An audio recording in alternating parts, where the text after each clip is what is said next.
Revenir par rapport et compléter peut-être par une autre approche ce qui a été partagé par Frédéric, qui est tellement important, cette notion de responsabilité, de liberté et à la fois de détermination par des facteurs. Et c'est souvent ce qui est incompris, par exemple, dans la notion du karma. Vous savez, souvent on parle du karma et en fait on retient nous qu'une chose du karma, c'est la sanction. C'est qu'en fait on est coupable. Et en fait, par exemple, je partageais hier des choses par rapport à la maladie que certaines personnes réalisaient, comme Rama Maharshi, comme Christiane Singer, qui ont traversé finalement des choses très fortes jusqu'à mourir en fait d'un cancer. Et on se dit mais pourquoi ces êtres réalisés n'ont pas pu traverser et surmonter l'épreuve? C'est pas, d'abord la maladie n'est pas une sanction, elle est le résultat en fait de certains conditionnements sur lesquels on peut avoir certaines actions, comme on a vu, sur prendre soin de notre état émotionnel, prendre soin du terrain, en fait, de notre alimentation, de notre hygiène spirituelle, psychique. Mais après, il y a d'autres facteurs qui font que le corps, il a sa propre expérience. Et puis, les orientaux disent même que, effectivement, dans le présent, en fait, on reçoit toute la charge du passé. Hein, cette loi du karma, c'est juste une loi de cause à effet. Mais ce qu'on ne retient pas, et c'est ça le plus important, c'est qu'on a dans le présent la pleine responsabilité, grâce à cette loi du karma et ce dont a partagé, cette notion de responsabilité qu'a partagé Frédéric Lenoir, on a aujourd'hui tous les moyens du futur. C'est-à-dire c'est aujourd'hui, maintenant, à chaque instant, que la libération peut se faire.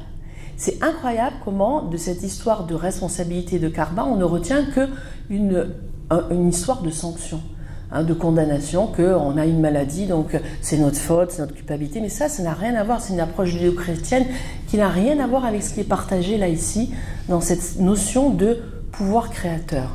En fait, ce dont il est question aujourd'hui, c'est de reprendre son pouvoir créateur.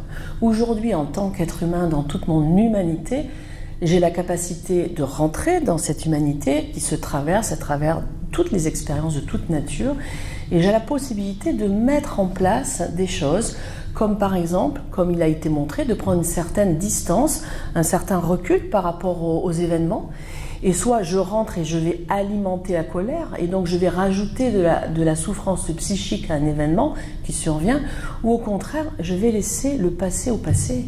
Et aujourd'hui, je construis le présent et je construis mon futur. Vous voyez, c'est vraiment cette notion-là, c'est extrêmement libérateur, la loi de cause à effet. Ce n'est pas du tout quelque chose qui nous enferme, bien au contraire. Ça signifie vraiment qu'aujourd'hui, je peux mettre en place toutes les conditions au bonheur. Et non pas une condition au bonheur, comme ça a été dit, d'avoir une belle carrière, un bon partenaire, une bonne famille, où on est tout le temps dépendant de est-ce qu'il va bien me parler, est-ce qu'il va m'aimer, est-ce qu'on va se séparer, est-ce que mes enfants, voilà, est-ce que je vais me mettre malade, ça non.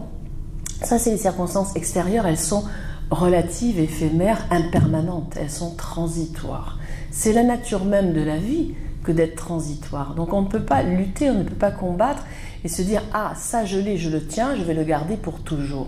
Pas du tout. On est arrivé, on va repartir, on va laisser ce véhicule, on va laisser toutes nos histoires derrière nous. C'est de voir au contraire l'aspect éphémère de toutes ces histoires, l'aspect changeant, évolutif des choses, et donc on ne peut pas s'accrocher à des choses extérieures à nous.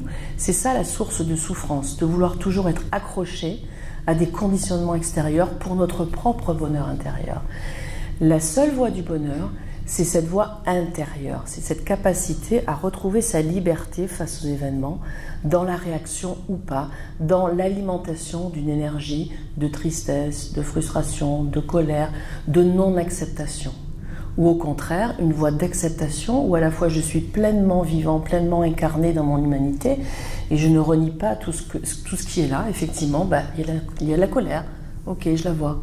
Mais paf, dès l'instant où je la vois, vous voyez, c'est ce processus ce matin qui est partagé de libération par la sagesse. Cette voie de la sagesse, c'est cette capacité d'être au clair, d'être lucide sur les conditionnements qui ne sont pas les miens, qui se sont joués jusqu'à ce que je les vois. À un moment donné où je vois les choses, je peux m'en libérer.